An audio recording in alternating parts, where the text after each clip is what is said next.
में उम्र कैद की सजा काट रहे बीजेपी के पूर्व विधायक कुलदीप सिंह सेंगर को दिल्ली हाई कोर्ट ने बेल दे दी है। जस्टिस सुब्रमण्यम प्रसाद और हरीश वैद्यनाथन शंकर की बेंच ने सेंगर की सजा को अपील पर सुनवाई पूरी होने तक सस्पेंड कर दिया है। तो वहीं कुलदीप सिंह सेंगर को 15 लाख रुपए के निजी मुचलके पर रिहा करने का आदेश भी दिया गया है।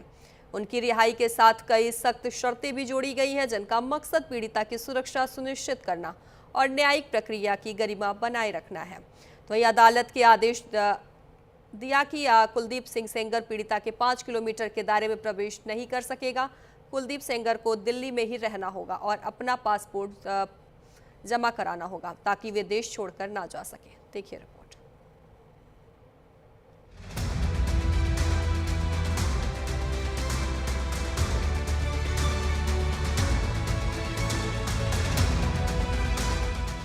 दिल्ली हाई कोर्ट ने बलात्कारी कुलदीप सेंगर की उम्र कैद की सजा सस्पेंड कर दी।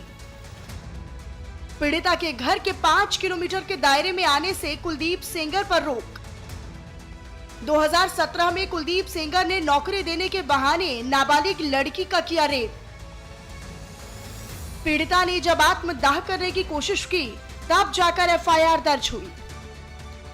सबूत मिटाने के लिए पीड़िता के पिता को इतना मारा गया कि उसकी मौत हो गई। रास्ते में ट्रक ने कार को टक्कर मारी, जिसमें पीड़िता की चाची और मौसी की मौत हो गई। अब कुलदीप सेंगर को दिल्ली हाई कोर्ट ने जमानत दे दी है। कुलदीप सिंह सेंगर जेल के बाहर आराम से घूमेगा। सोचो उस रेप पीड़िता पर क्या गुजरेगी, जिसका परिवार ही तबाह हो गया। जस्टिस सुब्रमण्यम प्रसाद और हरीश वैद्यनाथ शंकर की बेंच ने कुलदीप सेंगर की सजा को अपील पर सुनवाई पूरी होने तक सस्पेंड कर दिया। कुलदीप सिंह सेंगर को 15 लाख रुपए के निजी मुचलके पर रिहा करने का आदेश दिया गया। उनकी रिहाई के साथ कई सख्त शर्तें भी जोड़ी गई हैं, जिनका मकसद पीड़िता की सुरक्षा सुनिश्चित करना और न्यायिक प्रक्रिया की गरिमा बनाए रखना है। अदालत के निर्देश अनुसार कुलदीप सिंह सेंगर पीड़िता के 5 किलोमीटर के दायरे में प्रवेश नहीं कर सकेगा। कुलदीप सिंह सेंगर को दिल्ली में ही रहना होगा और अपना पासपोर्ट जमा करवाना होगा ताकि वे देश छोड़कर ना जा सके। हर सोमवार को पुलिस को रिपोर्ट करना होगा। सेंगर को साफ तौर पर पीड़िता या उसकी मां को किसी भी तरह से धमकाने या प्रभावित करने की कोशिश करने से मना किया गया है। जस्टिस सुब्रमण्यम प्रसाद और हरीश वैद्यनाथ शंकर की बेंच ने चेतावनी देते हुए कहा कि किसी भी शर्त का उल्लंघन करने पर जमानत रद्द कर दी जाएगी। सजा पर रोक तब तक लागू रहेगी जब तक दिसंबर 2019 में ट्रायल कोर्ट द्वारा दी गई सजा और उम्र कैद को चुनौती देने वाली सेंगर की अपील का निपटारा नहीं हो जाता। उस फैसले में उन्हें 2017 में नाबालिग लड़की के अपहरण और रेप का दोषी ठहराया गया था।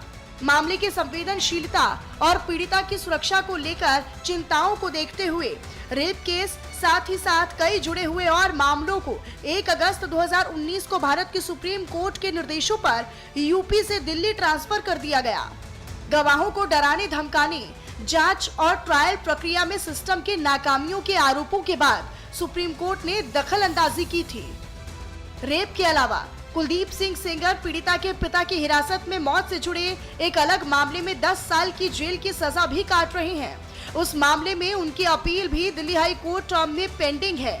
उन कार्यवाहियों में कुलदीप सेंगर ने इस आधार पर अपनी सजा पर रोक लगाने की मांग की है कि वो पहले ही जेल में काफी समय बिता चुके हैं। अब इस आदेश के बाद लोग ये कह रहे हैं कि ये सिर्फ रिहाई नहीं, ये पीड़िता के न्याय की हत्या है। Bureau report, news India. तो बुलेटिन में फिलहाल के लिए बस इतना ही। बने रहे न्यूज इंडिया के साथ। नमस्कार।